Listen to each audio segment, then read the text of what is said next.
It has a 3-word chorus that I want your help with. And the 3 words are, what? Me? Worry?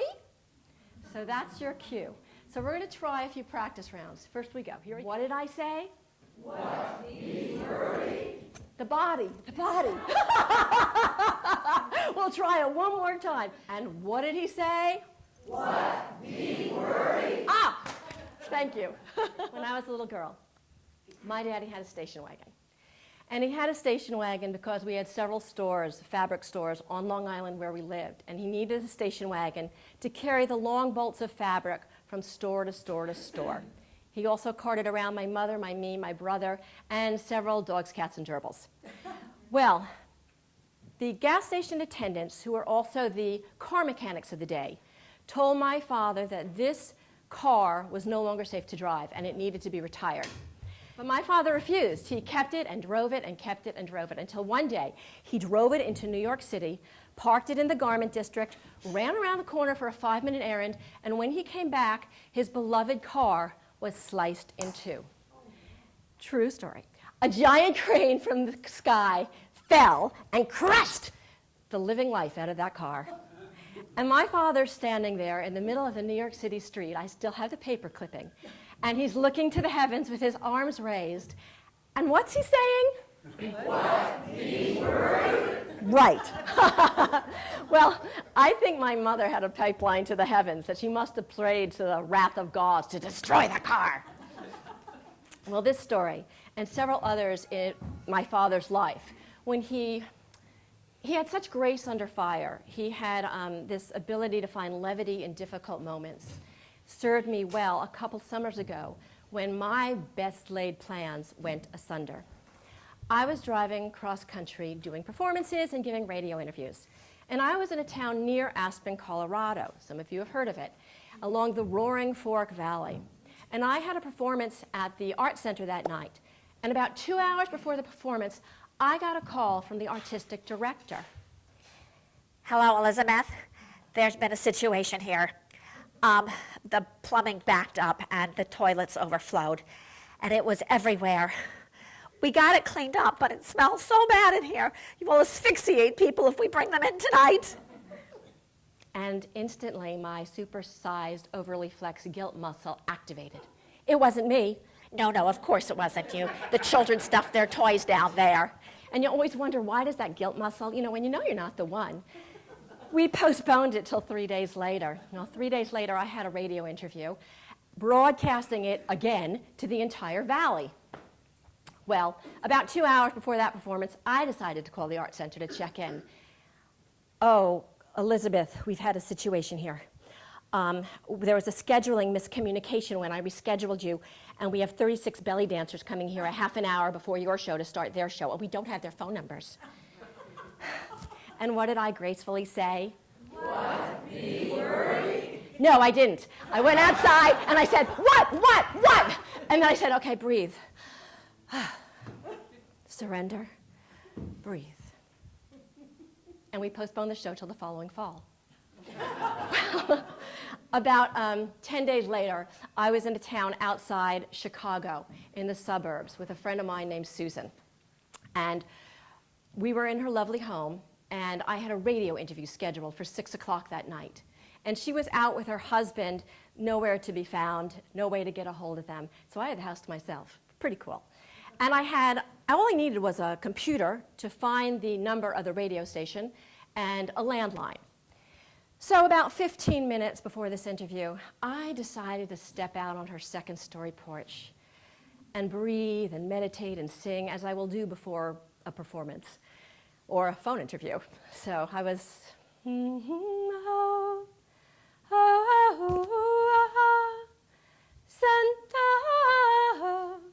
Maria, ha, ha, ha, ha, ha, ha.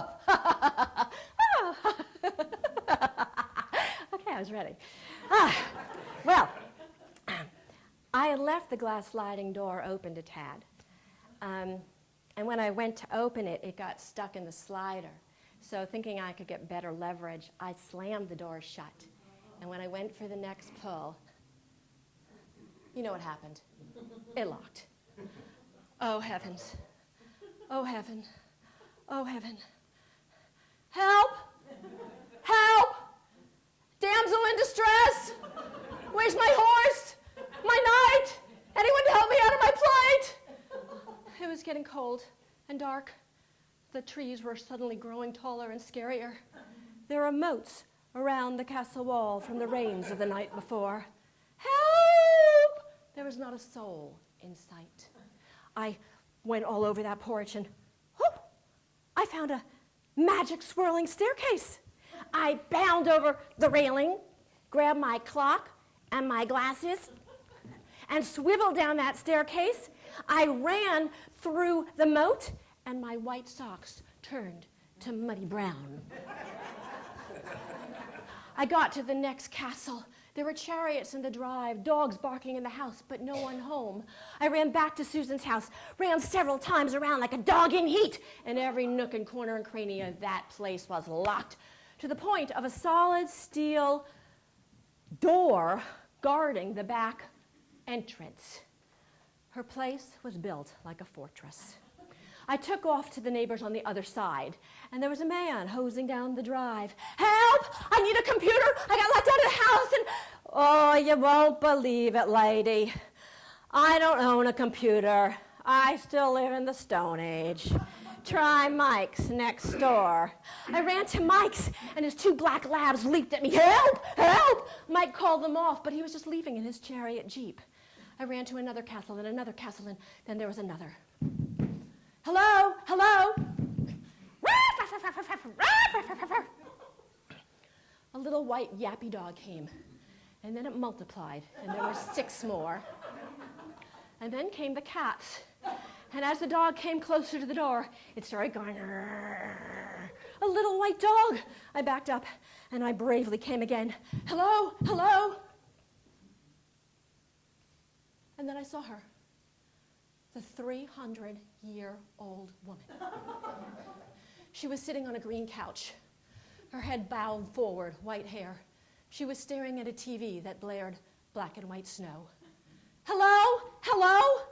And then she began to rock forward and back, forward. I was mesmerized. I lost all track of time.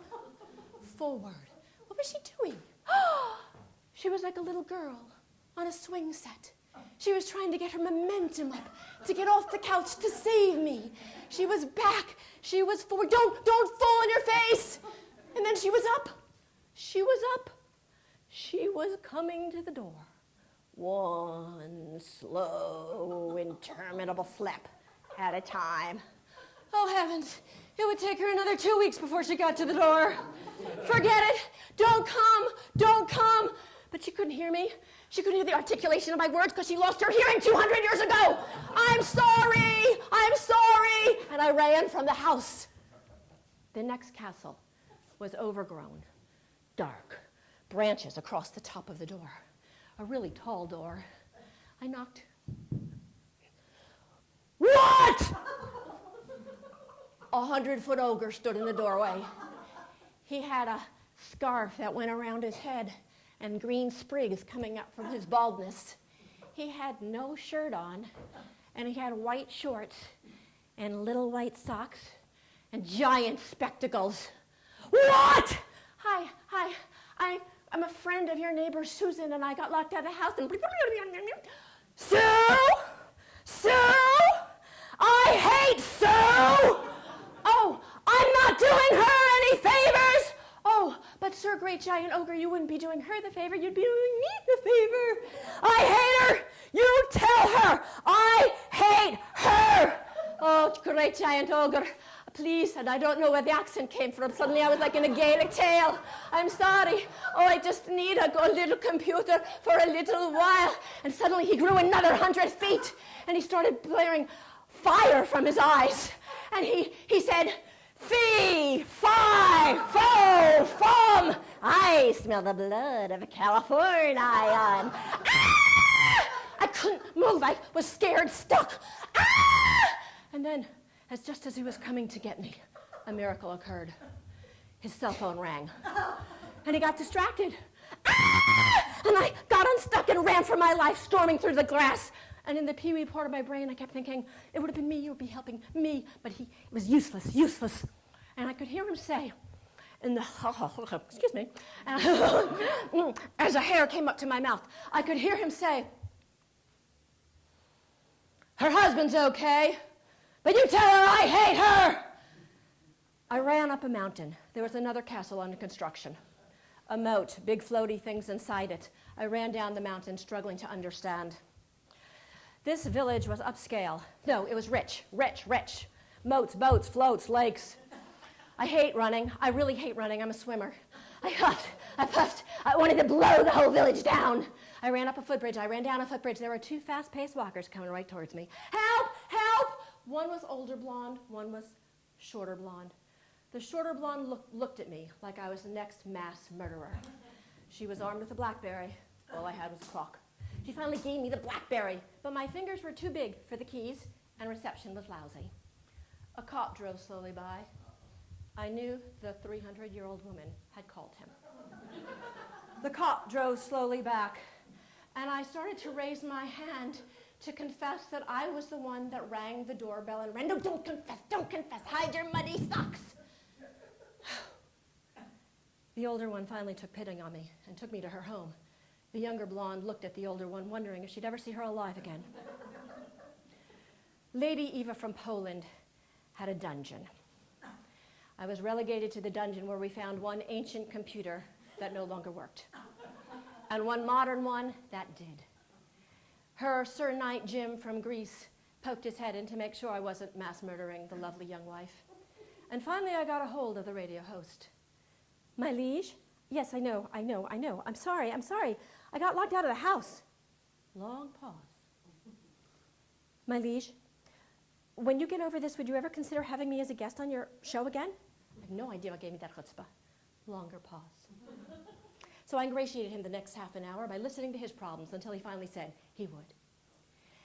Lady Eva from Poland and Sir Knight Jim from Greece welcomed me to their feast like a cousin from the old country. Jim was served pork and dandelions. I had deli turkey and white bread. I love dandelions, I said. And Eva said, what? You like dandelions? They're no salted, no bitter. Nobody likes dandelions. Nobody even knows about dandelions. But she had never been to the Ojai farmer's market. So she slopped a heaping portion of the fair greens on my plate. And then the phone rang. It was Blackberry Girl wondering if her friend was still alive. I could hear the conversation. No, she is not some gun-toting idiot. She is a wide-eyed gypsy woman running through the streets with muddy brown socks. She tried anything funny, I could have clocked her anyway. I flexed my puny guilt muscle and agreed. And I wondered, why did all this happen to me? Was this my karma? Fate? Was it the rich chocolate cake I ate? And finally, Susan, we got a hold of her and she came to get me. I had to warn her, I had to say, Susan, do you know that your ogre neighbor hates you? He hates you! Oh, she said, puh. Skip. He hates everybody. Skip. I went to bed that night, damsel in distress, finally safe. And I thought about my father. I thought about what he did in times of havoc, stress, and strain, how he looked to the heavens, and what did he say? What be worried? Yes. So now, when my best laid plans go asunder, I try to find humor in the cosmic fates. It can be hard sometimes. And I try to find joy and humor in our human mistakes. And I look towards the heavens. And what do I say? What? Me worry? And then I pull up the covers and hover. And I think, oh heavens, what next? And if there is any moral to this story, it is to leave your worries behind, but always carry the keys to the castles and kingdoms you visit.